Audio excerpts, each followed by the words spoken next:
दोस्तों ये बात तो हम सभी मानते हैं कि साइंस ने हमें अनगिनत तरीकों से एक बेहतर और ज्यादा कन्वीनियंट लाइफ जीने में मदद की है। हालांकि ये पावरफुल टूल अगर सही तरीके से इस्तेमाल ना किया जाए तो ये सब कुछ तबाह कर सकता है। बस दोस्तों तैयार हो जाइए आज साइंस की मोस्ट डेंजरस एक्सपेरिमेंट्स के बारे में जानने के लिए। आखिर क्यों 16 साल तक सोल्जर्स को दिए गए थे ड्रग्स, क्यों प्लेग का इस्तेमाल करके मारा गया था लाखों लोगों को, और क्यों बनाई गई ऐसी मशीन जिसकी वजह से आने लगे भूकंप। बस इन्हीं सब सवालों के जवाब जानने के लिए वीडियो को अंत तक देखना बिल्कुल ना भूलें।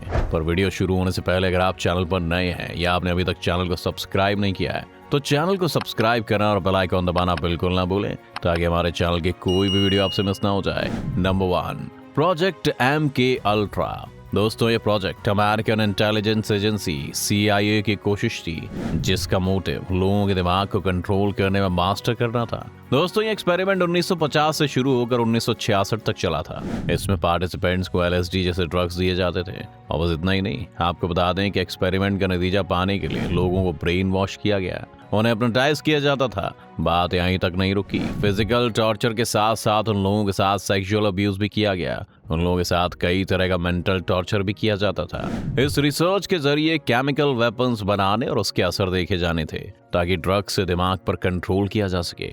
अमेरिकन की ये कोशिश सोवियत के खिलाफ जबरन कब्जा करने की थी। Number 2, the Tuskegee syphilis experiment. तो दोस्तों वीडियो में आगे बढ़ते हुए आपको बताते हैं कि ऐसे एक्सपेरिमेंट के बारे में जिसमें बीमारी की दवाई मिलने के बाद भी लोगों को उसकी दवाई नहीं दी गई। जी हाँ दोस्तों, हम बात कर रहे हैं रूरल अलाबामा में रहने वाले लगभग 399 अफ्रीकी अमेरिकी साइफिलिस पेशेंट्स को सरकार द्वारा फंडेड सो कॉल्ड स्टडीज की वजह से साल 1932 से लेकर 1972 में इलाज करने से मना कर दिया गया। 1947 में इस खोज के बावजूद पेनिसिलिन वाली दवाइयां बीमारी के खिलाफ काफी इफेक्टिव हैं। डॉक्टरों ने इसके बाद भी पेशेंट के बैड ब्लड को दोषी ठहराया और ये रिपोर्ट नहीं किया कि पेशेंट्स की डायरेक्टली सिफिलिस से मौत हो गई।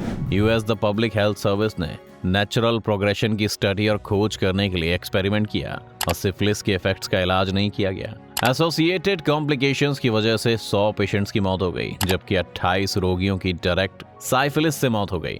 नंबर 3, प्लेग को हथियार बनाना। दोस्तों चलिए आपको बताते हैं एक ऐसे एक्सपेरिमेंट के बारे में जो सुनने में इतना भयानक है कि इससे आपकी रूह कांप उठेगी। दोस्तों ये बात तो हम सभी जानते हैं कि पिछली बार जब प्लेग फैला तो इस प्लेग ने यूरोप की आधी आबादी को मार डाला था। 13वीं और 14वीं सदी में तकरीबन 10 करोड़ लोग इस बीमारी का शिकार हो गए और फिर यहीं से शुरुआत हुई इस एक्सपेरिमेंट की। 1980 में सोवियत रूस के लोग एक अलग ही प्लान लेकर दुनिया के सामने आए। उन्होंने प्लेग को हथियार बनाना चाहा और इस पर काफी रिसर्च की गई और इस रिसर्च का मकसद था प्लेग को हथियार के रूप में इस्तेमाल करना। उन्होंने मिसाइल वॉरहेड्स के साथ प्लेग के बैक्टीरिया को दुश्मनों पर छोड़ने की योजना बनाई थी।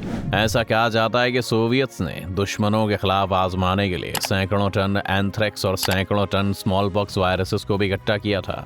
Number 4, large hadron super collider. Switzerland के साइंटिफिक इंस्ट्रूमेंट को दुनिया की सबसे सोफिस्टिकेटेड और सबसे बड़ी मशीन के रूप में जाना जाता है। लार्ज हैड्रॉन कोलाइडर को स्विट्जरलैंड में बिल्ड किया गया। इसका मकसद पार्टिकल फिजिक्स पर रिसर्च करना है। ये दुनिया की सबसे बड़ी मशीन है पर इसी के साथ आती है परेशानियां। इसके साइज, टाइप और धरती के नीचे चल रहे काम से लोगों के डर बना हुआ है। लोग सोचते हैं कि अगर आगे कोई एक्सीडेंट हो जाए तो क्या होगा। इस मशीन पर इल्जाम लगाए जाते हैं कि इसके चलते दुनिया में भूकंप की घटनाएं बढ़ गई हैं और धरती की तरफ तेजी से कई उल्कापिंड यानी कि मेट्रोइड्स बढ़ते चले जा रहे हैं। इस मशीन में 1920 टन का एक चुंबक लगा है। कहा जाता है कि सोलर सिस्टम में इसके चलते ब्लैक होल बनने की पॉसिबिलिटी तेज हो गई है। हालांकि लार्ज हैड्रॉन कोलाइडर के बारे में इस तरह की कंस्पिरेसी की थ्योरी से साफ इनकार किया गया है। लार्ज हैड्रॉन कोलाइडर पर यह इल्जाम लगाया गया कि इसमें ब्लैक होल बनाने की पोटेंशियल है जो पृथ्वी को निगल सकता है। इस पॉसिबिलिटी को कोलाइडर चलाने वाली सर्न नाम की ऑर्गेनाइजेशन ने पूरी तरह से नकारा नहीं था। सर्न ने दावा किया कि LHC खतरनाक नहीं है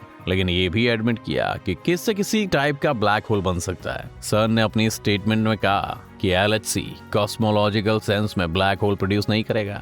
हालांकि कुछ थ्योरीज बताती हैं कि स्मॉलर क्वांटम ब्लैक होल का क्रिएशन पॉसिबल हो सकता है। ब्रह्मांड के बारे में हमारी समझ के कॉन्टेक्स्ट में इस तरह की घटना का ऑब्जर्वेशन रोमांचकारी होगा और पूरी तरह से सेफ होगा। Number 5, diversion project. 1971 और 1989 के आसपास दक्षिण अफ्रीका में एक मेडिकल टॉर्चर प्रोजेक्ट को एस्टेब्लिश किया गया और आप हैरान रह जाएंगे कि प्रोजेक्ट क्यों शुरू किया गया था। उनका गोल मिलिट्री रिक्रूट्स की होमोसेक्सुअलिटी का इलाज करना था। जी हाँ दोस्तों, बिल्कुल सही सुना आपने। ये पॉलिसी नीति रंग भेद के अंडर कंडक्ट की गई थी। ये लॉ का एक सिस्टम था जो नॉन वाइट सदर्न अफ्रीकन के खिलाफ रेसिस्ट पॉलिसीज को बनाए रखती है। इस प्रोजेक्ट में ट्रीटमेंट के लिए केमिकल काट्रेशन और बिजली के झटके के साथ साथ जबरदस्ती एवर्जन थेरेपी का इलाज भी शामिल था। इस प्रोग्राम में भाग लेने वाली सेना ने लगभग 900 सेक्स चेंज सर्जिकल प्रोसीजर्स की परमिशन दी थी। उस समय होमोसेक्सुअलिटी को मेडिकल कम्युनिटी ने एक मेडिकल इलनेस माना था।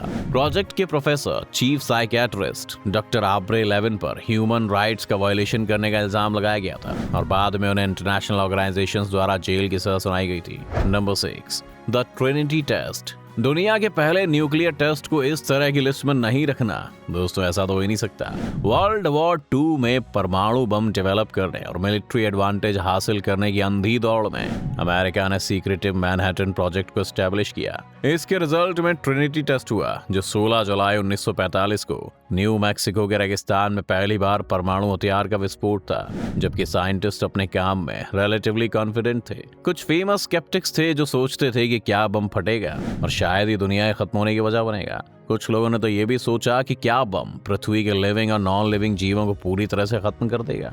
हालांकि एक्सपेरिमेंट में बम को फोड़ा नहीं गया, बल्कि उसके डेटोनेशन का टेस्ट किया जाना था। बम के फटने के इंतजार में दोस्तों कहा तो ये भी गया था कि ये पॉसिबली पृथ्वी के एटमॉस्फेयर में आग लगा देगा। Number 7, Nazi concentration camp experiment. दोस्तों अभी तक जितने एक्सपेरिमेंट आपने सुने, अगर आप उससे परेशान हो गए तो ये एक्सपेरिमेंट तो आपके होश ही उड़ा देगा।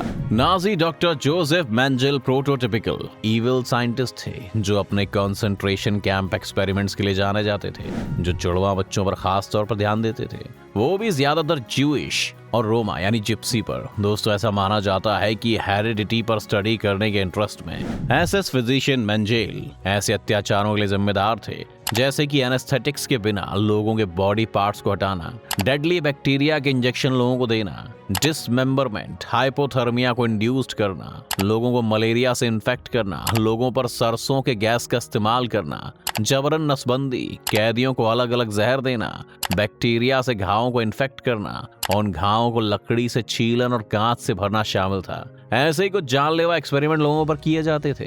दोस्तों इसमें कोई हैरानी वाली बात नहीं है कि इन्हें मौत के दूत के रूप में जाना जाता था। मेंजेल ने हेट्रोक्रोमिया रिसर्च के लिए मारे गए विक्टिम्स की आंखें एक साथ इकट्ठा की और एक्सपेरिमेंट्स के जरिए ज्यूज और रोमा के कई डिसीज के रेजिस्टेंस को साबित करने की कोशिश भी की थी। Number 8, unit 731। जापानी सेना द्वारा किए गए सीक्रेट रिसर्च और डेवलपमेंट प्रोग्राम ने द्वितीय विश्व युद्ध के दौरान व्यक्तियों पर किए गए भयानक एक्सपेरिमेंट्स को साइन किया था। यूनिट 731 को लीड उनके general in command shero Ishi ने किया, जहां लगभग 2.5 लाख महिलाओं, पुरुषों और बच्चों ने विज्ञान की खोज में एक्सपेरिमेंट्स किए थे। और दोस्तों इतना ही नहीं, इस्तेमाल किए गए ज्यादातर सब्जेक्ट मित्र राष्ट्रों, रूस और चीनी पीड़ितों के युद्ध के कैदी थे। दोस्तों इन जबरल सर्जिकल ऑपरेशन में शामिल था एनेस्थीसिया के बिना जीवित सब्जेक्ट्स को काटना और ऑपरेशन करने की प्रैक्टिस, बॉडी पार्ट्स को अलग अलग करना और इंटरनल ऑर्गन्स जैसे कि लिवर, लंग्स, ब्रेन आदि को हटा देना, सब्जेक्ट्स को जबरन प्रेग्नेंट करना, biological warfare, frost bite testing के अंडर किया गया था और फ्लेम थ्रोअर्स और ग्रेनेड का इस्तेमाल करके हथियार का टेस्ट करना। तो दोस्तों आज की वीडियो में बस इतना ही। आपको आज की इस वीडियो से काफी कुछ सीखने को मिला होगा। अगर आपको वीडियो पसंद आया तो वीडियो को लाइक करें और अगर आप इस चैनल पर नए हैं तो जाने से पहले चैनल को सब्सक्राइब करना भी ना भूलें।